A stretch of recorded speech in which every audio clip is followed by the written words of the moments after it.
हम लोग नफ्सियाती तौर पर किस कदर बीमार हैं। एक गाड़ी की नंबर प्लेट के ऊपर लिखा हुआ है MNA या MPA।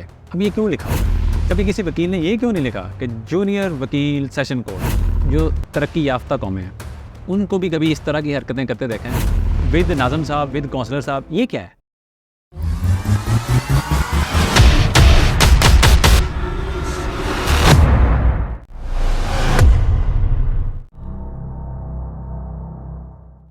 अस्सलाम वालेकुम।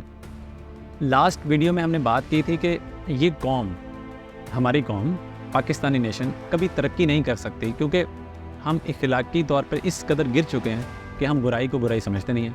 आज हम एक और पॉइंट डिस्कस करेंगे और वो ये कि इखलाकी गिरावट के शिकार के साथ साथ हम लोग नफ्सियाती तौर पर किस कदर बीमार हैं कि हम में से हर बंदा जो है वो अपने आप को बड़ा करके पावरफुल बना के पेश करने की कोशिश करता है। आप ज़िंदगी के किसी भी शोबे से ताल्लुक़ रखने वाले लोगों को देख लें, आपको उसके पीछे जो कौम की नफ्सियात है ना वो यही मिलेगी कि नॉर्मली लोग अपने आप को जो प्रेजेंट कर रहे होंगे वो होंगे नहीं, या बिलफर्ज वो एग्जैक्टली वही हों जो वो बता रहे हैं, लेकिन जिस अंदाज से वो बता रहे होंगे उससे अगेन आपको उनके पीछे जो नफ्सियात है, जो सोच है वो मिलेंगी कि अगले बंदे को जो है ना वो एक अपना एक पावरफुल इंप्रेशन जो है ना वो देना चाहते हैं। इस नफ्सियात से ये पता चलता है कि हर बंदा जो है हमारी कौम का वो इज़्ज़त का भूखा है, वो प्रोटोकॉल का जो है भूखा है, और फिर वो कोई दीनदार शख्सियत हो या दुनियादार शख्सियत हो, लेकिन क्योंकि है तो वो इसी कौम से, इसलिए नफ्सियात भी सबकी एक ही है।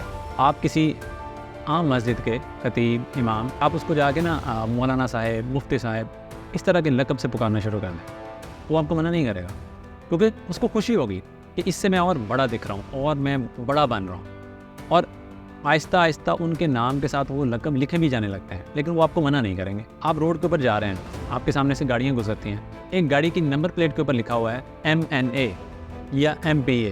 अब ये क्यों लिखा हुआ है? मतलब मैं रोड के ऊपर जा रहा हूँ, मेरे सामने से एक गाड़ी गुजर रही है, उसकी नंबर प्लेट के ऊपर ये लिखा हुआ है, अब मैं क्या करूँ? मैं वहाँ पर रुक जाऊँ, एक साइड पर खड़ा हो जाऊँ, उसको सल्यूट मारूँ, उसके लिए रास्ता छोड़ दूँ? क्या करूँ? मतलब मैं ये क्यों करूँ? हम कोई गुलाम हैं? हाँ जी, हम गुलाम ही हैं, इसीलिए उसने ये लिखवाया हुआ है ताकि भाई आप सबको पता चल जाए कि ये जो गाड़ी आ रही है इसके अंदर जो साहब बैठे हुए हैं वो कोई आम शख्सियत नहीं है, उनको प्रोटोकॉल दिया जाए। कोई पुलिस वाला है तो वो गलती से उस गाड़ी को रोक ना ले, क्योंकि गाड़ी के अंदर जो बैठा शख्स है उसकी अपनी कोई पहचान नहीं है, उसका अपना कोई किरदार नहीं है, उसकी अपनी कोई इस मुल्क के लिए या किसी भी फील्ड के अंदर कोई खिदमात नहीं है, इसलिए उसने उस झूठी इज़्ज़त और प्रोटोकॉल को अवेल करने के लिए वो गाड़ी के बाहर जो है ना वो इस तरह के 2-4 अल्फाज लिखवाए होते हैं ताकि वो अपनी जो बीमार नफ्सियात है ना उसको, उसकी उस नफ्सियात को तस्कीन मिलती है कि यार लोग मुझसे डर रहे हैं, लोग मुझे इज़्ज़त दे रहे हैं, मुझे वाह वाह कर रहे हैं। आपको अक्सर कोई गाड़ी या मोटरसाइकिल नज़र आएगा जिसके पीछे लिखा होगा प्रेस या लिखा होगा advocate, senior advocate, high court. क्यों लिखा है? अगेन सवाल यही है कि उसके पीछे नफ्सियात क्या है। आप खुद बताएं ना कि एक बंदा बाइक पे जा रहा है, उसने अपनी बाइक के आगे प्रेस या किसी मीडिया ग्रुप का नाम लिखा हुआ है, क्यों लिखा हुआ है? डेफिनेटली इसीलिए लिखा हुआ है कि भाई मैं कोई आम बंदा नहीं हूँ, मुझसे बात करने से पहले, मुझसे पंगा लेने से पहले आपने सोच लेना है कि ये कोई ताल्लुकात वाला बंदा है। इसी तरह वकील हज़रात देख लें कि अगर कोई ऐसा वकील जिसको जुमा 8 दिन होते हैं अभी वो अदालत जाते हुए, और उसने अपनी बाइक के सामने लिखा होता है कि सीनियर एडवोकेट हाई कोर्ट, कभी किसी वकील ने ये क्यों नहीं लिखा कि जूनियर वकील सेशन कोर्ट?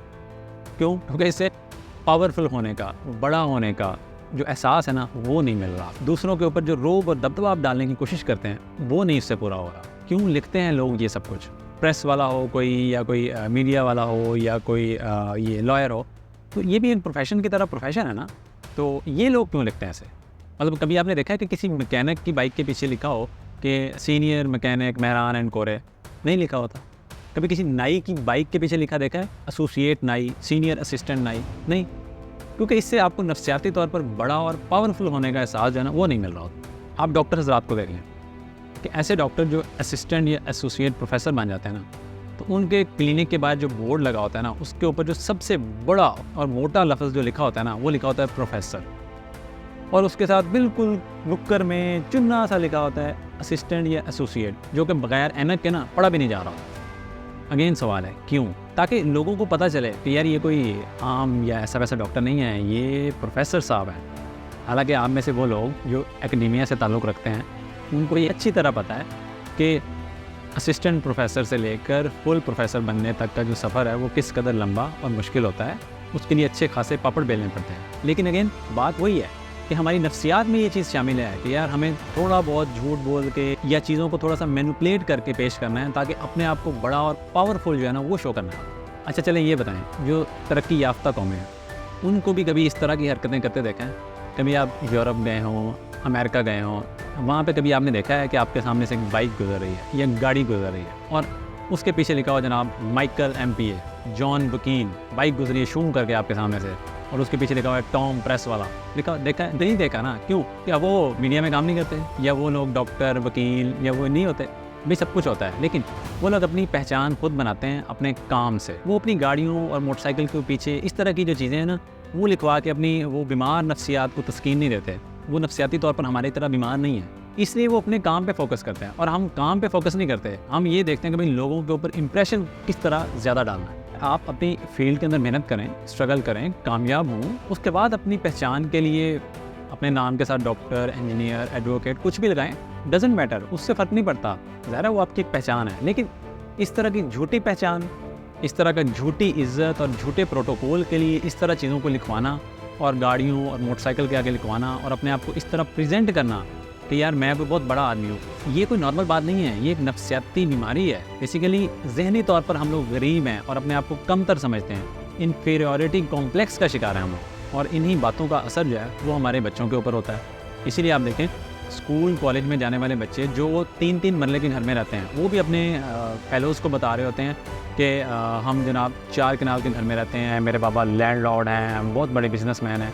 क्यों? क्योंकि घर वालों ने और सोसाइटी ने उसको यही सिखाया है कि बेटा अपने आप को तुमने बहुत बड़ा और पावरफुल शो करना है, चाहे उसके लिए आपको झूठ ही बोलना पड़े, आपके पल्ले बेशक कख ना हो, लेकिन आपने अपने आप को जो प्रेजेंट करना है वो लोगों के सामने बहुत बड़ा बना के पेश करना है, जिसकी वजह से हम पूरी ज़िंदगी जो है ना वो धोखे में गुजारते हैं।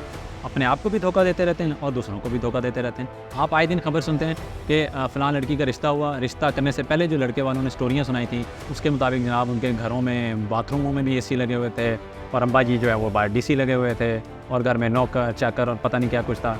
लेकिन शादी के बाद या रिश्ता करने के बाद आहिस्ता आहिस्ता पता लगता है कि ना घर में AC हैं और ना बाहर अम्बा जी जो हैं वो DC हैं। तो सब कुछ झूठ होता है, सिर्फ इम्प्रेस करने के लिए एक दूसरे को। आपके इर्द गिर्द बहुत सारे लोग होंगे ऐसे जो कि सोशल मीडिया के ऊपर अक्सर उन्होंने पोस्ट लगाई होती है विद MPA साहब, विद नाज़म साहब, विद काउंसलर साहब।